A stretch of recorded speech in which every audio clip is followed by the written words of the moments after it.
Namun mengawali berbincangan pada kesempatan kali ini, menurut Pak Kunto bagaimana ini gaya komunikasi dan juga bagaimana cara kepemimpinan Gubernur Jawa Barat Deddy Mulyadi selama menjabat ini? Ya, memang gaya komunikasi dan gaya kepemimpinan adalah dua hal yang berbeda. Kalau boleh saya soroti dulu yang gaya komunikasinya, memang gubernur kita itu orang Deddy KDM tingkatannya kan gitu. Itu lebih apa berkomunikasi dengan gaya yang lugas gitu kan, dan berkomunikasi dengan apa ya lebih dekat dengan rakyat. Jadi dia bisa mempresentasikan dirinya, menampilkan dirinya gitu kan, dan berkomunikasi tanpa canggung ke masyarakat, baik itu menggunakan bahasa Sunda misalnya, bahasa daerah atau bahasa yang sifatnya informal dalam acara-acara yang formal. Dan lebih lanjut lagi, KDM ini juga khas dalam berkomunikasi karena dia adalah influencer juga. Dia punya basis fans yang sangat besar di media sosial gitu kan. Dan apalagi hari ini tidak hanya tergantung pada satu platform media sosial. Contohnya video dia disebarkan di aplikasi-aplikasi yang lain. Contohnya WhatsApp yang memang bukan media sosial kan gitu. Dan itu mendapatkan perhatian yang sangat besar. Dan yang paling penting dari komunikasinya KDM ini bisa menimbulkan harapan bagi masyarakat Jawa Barat. Harapan inilah yang menurut saya penting dan bisa menaikkan dukungan terhadap program-program pemerintah Jawa Barat nantinya. Itu yang dari sisi komunikasi. Yang dari sisi kepemimpinan, memang dengan gaya komunikasi yang spontan, yang sifatnya apa adanya, ini akan menimbulkan banyak pertanyaan dari sisi kepemimpinan. Apalagi memang sebuah kebijakan itu kan harus dibangun dengan hati-hati dan teliti gitu kan. Misalnya kebijakan bantuan sosial dan KB gitu kan. Oke, ini memang tampak masuk akal, tapi jangan sampai merugikan mereka yang memang sudah menjadi penerima bantuan sosial ini dengan ditambah persyaratan yang lain kan gitu, dan akhirnya dia tidak bisa menerima haknya, hak bantuan itu. Nah, ini yang kemudian perlu dikomunikasikan, perlu dikoordinasikan karena kan kebijakan bukan miliknya gubernur saja gitu kan. Kebijakan itu terutama dengan penggunaan anggaran konsekuensinya adalah bagian dari pemerintahan, dan itu butuh akuntabilitas, butuh transparansi, butuh partisipasi yang bermakna dari warga, tidak hanya partisipasi yang sifatnya pasif, menonton, setuju gitu-gitu. Mhm, baik. Ketika tadi juga informasi kan dikatakan ini yang kami terima bahwa Ketua DPW PKS Jabar ini mengatakan bahwa gaya kepemimpinan seolah-olah seperti one man show begitu, dan ini akan berakibatkan bahaya untuk di kedepannya begitu. Bagaimana menanggapi yang tersebut, Pak Kunto? Ya, tentu saja kan seorang gubernur tidak bisa berdiri sendiri ya, Mas. Ada dalam trias politik aja kan, ada eksekutif dan ada legislatif dan ada Ya. yudikatif kan gitu kan. Tentu dalam penetapan anggaran misalnya, jelas gubernur tidak bisa sendirian, butuh DPRD untuk bisa meloloskan anggaran itu dan menyetujui anggaran itu. Nah, ini kan butuh kerjasama yang kompak.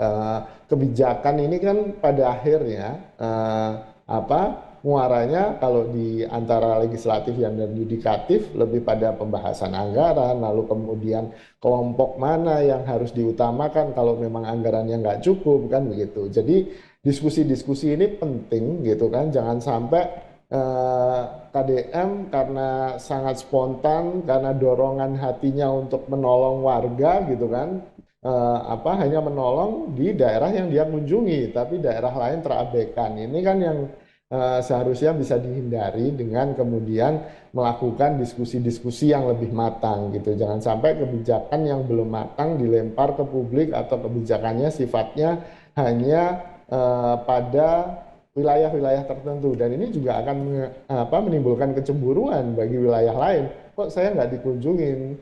Saya sangat ingin dikunjungin KDM, tapi nggak datang-datang nih, dan itu akhirnya akan menimbulkan frustrasi, dan dukungan yang positif tadi akan berbalik menjadi kebencian, dan mungkin ini yang harusnya dihindari oleh pemerintahannya di Jawa Barat. Baik, Pak Kunto. Ketika tadi gaya kepemimpinan dan juga gaya komunikasi dan juga tentunya ini ada pendekatan budaya yang biasa dilakukan oleh KDM begitu ya ataupun Gubernur Jawa Barat Deddy Mulyadi. Tapi dalam konteks perubahan sosial begitu sejauh mana pendekatan budaya ya budaya lokal begitu ya yang dilakukan oleh Deddy Mulyadi ini bisa menjangkau masyarakat luas.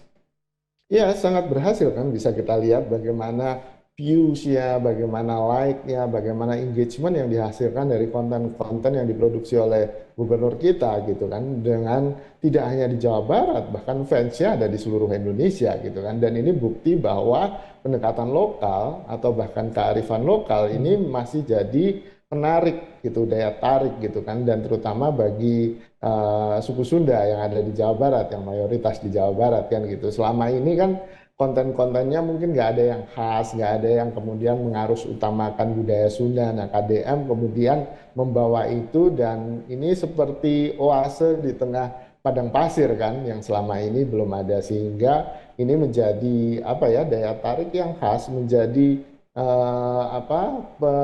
pembeda sekaligus antara KDM dengan tokoh-tokoh politik lain atau pemimpin daerah lain, dan ini menurut saya perlu dipertahankan, kalau perlu diperkuat, tapi jangan sampai tergelincir menjadi superioritas, masalah superioritas suku gitu yang akhirnya bisa membawa ke perpecahan bangsa gitu sih.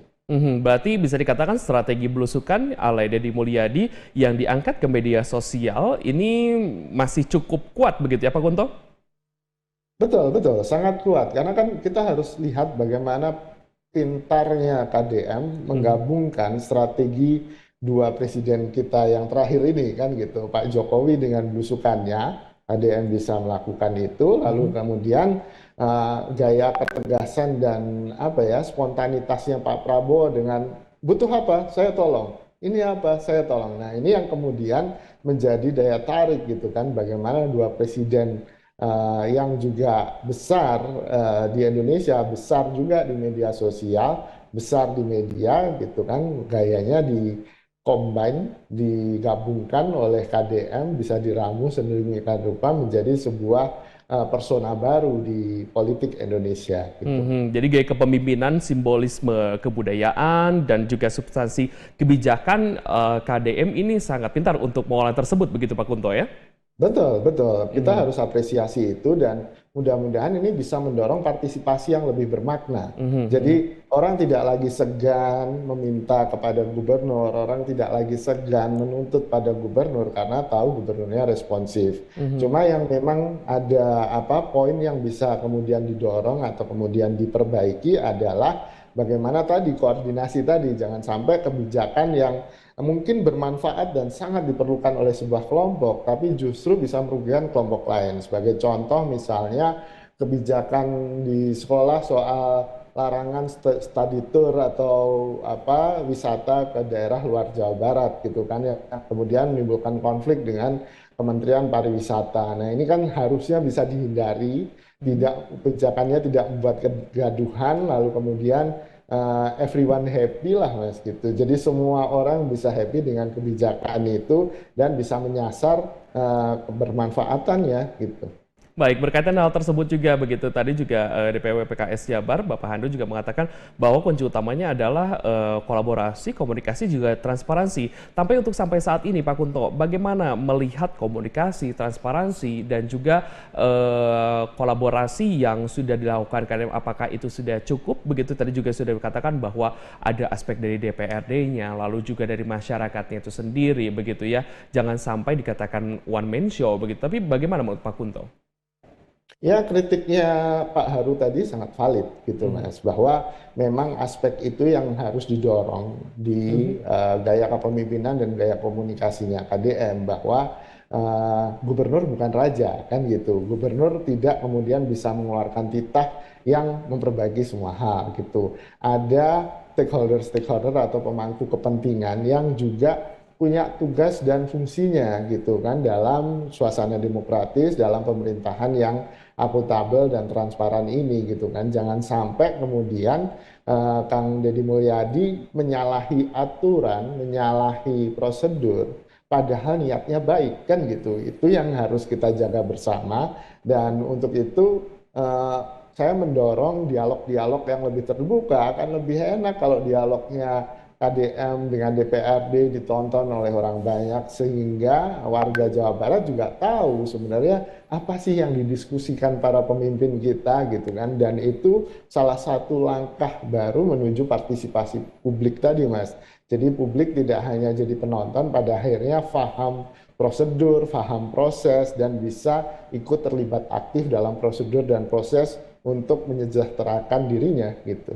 Iya, jadi tentunya ini kalau misalnya kita lihat di konten-kontennya mungkin bersama Bapeda biasanya begitu ya, bagaimana perencanaan pembangunan daerah kan kita tahu begitu ya, bagaimana dana hibah itu kan sudah mulai transparansi, tapi semoga saja begitu nanti ke depannya ketika ada rapat bersama DPRD juga tentunya ini dibuka dan juga diberikan ruang untuk masyarakat begitu ya, agar ada komunikasi dua arah juga dan juga dari beberapa elemen begitu ya. Namun ketika Pak Kunto juga pada kesempatan yang lalu juga ini kan Gubernur Jawa Barat dikatakan sebagai gubernur konten begitu ya. Dan ini menjadikan citra yang politik tapi juga ini menjadikan ditembak lagi begitu ya bahwa untuk ini mengefisienkan anggaran begitu yang biasanya puluhan miliar namun dengan cukup klik saja ini hanya beberapa miliar saja begitu dan itu bisa menjadikan efisiensinya sangat luar biasa. Ketika gaya komunikasi dan kepemimpinan ini hadir melekat kepada Kang Deddy Mulyadi, apakah ini bisa dicontoh oleh pemimpin yang ada di Indonesia atau seperti apa? Karena sepertinya ini menjadi trademark dan ketika Gubernur Jawa Barat membuat gebrakan begitu ya, ini langsung media menyoroti, menyoroti dan menyoroti. Tapi apakah gaya kepemimpinan dan juga gaya komunikasi yang dilakukan oleh KDM ini bisa diikuti oleh pemimpin yang ada di Indonesia?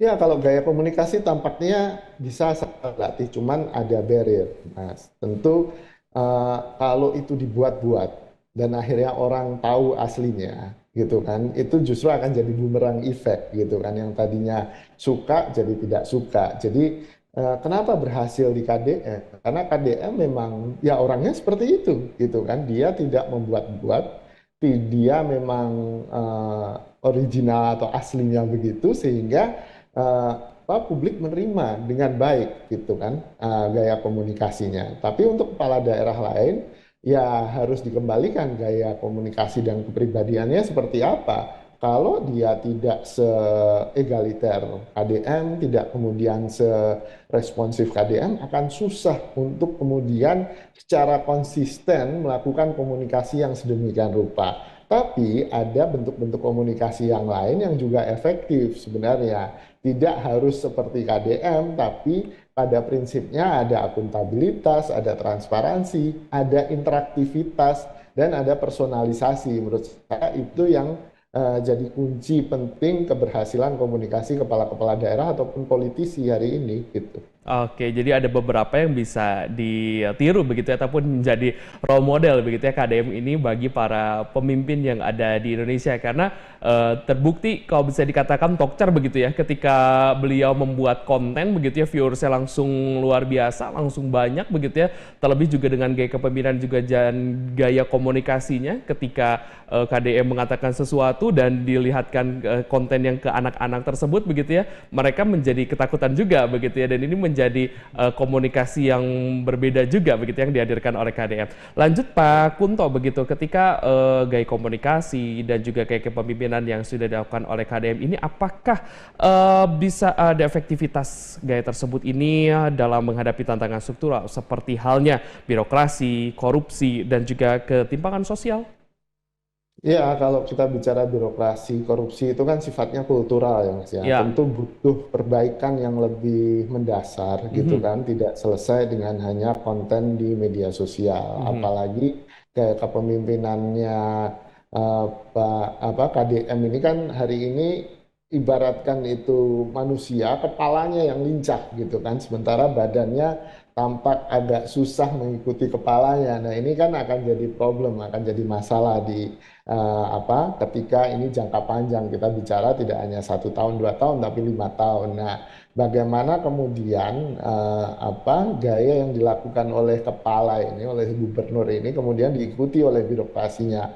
Tentu ini PR yang sangat besar gitu kan dan mungkin dukungan masyarakat akan jadi kunci bagi KDM untuk kemudian bisa mengubah kultur birokrasi dan bahkan kalau bisa mengenyahkan korupsi dari birokrasi kita itu sangat luar biasa. Makanya tadi saya mendorong diskusi terbuka misalnya dengan dinas-dinas, diskusi terbuka dengan DPRD gitu kan, sehingga kita sebagai warga diuntungkan karena bisa melihat transparansi apa yang didiskusikan, apa pertimbangannya, apakah mereka benar-benar memprioritaskan kesejahteraan kita atau kesejahteraan mereka sendiri. Nah, ini yang jadi penting. Tapi catatan untuk KDM menurut saya di akhir ini terakhir ketika kemarin dia berbicara di sebuah forum dan menyenggol provinsi lain, menurut saya itu juga agak offset gitu kan. Tapi kan dia gubernur dan sekaligus politisi kan, Iya. gitu kan. Dan ini kadang-kadang susah dipisahkan. Saya sih berharap KDM bisa lebih bijak gitu kan. Nah, ya problem di Jawa Barat juga masih banyak. Nggak Baik. usah offset ngurusin provinsi lain gitu. Baik, Pak Kunto, jawab cepat saja. Apakah KDM akan dikenal sebagai seorang yang dengan memiliki kebijakannya secara cepat atau dengan gaya komunikasinya?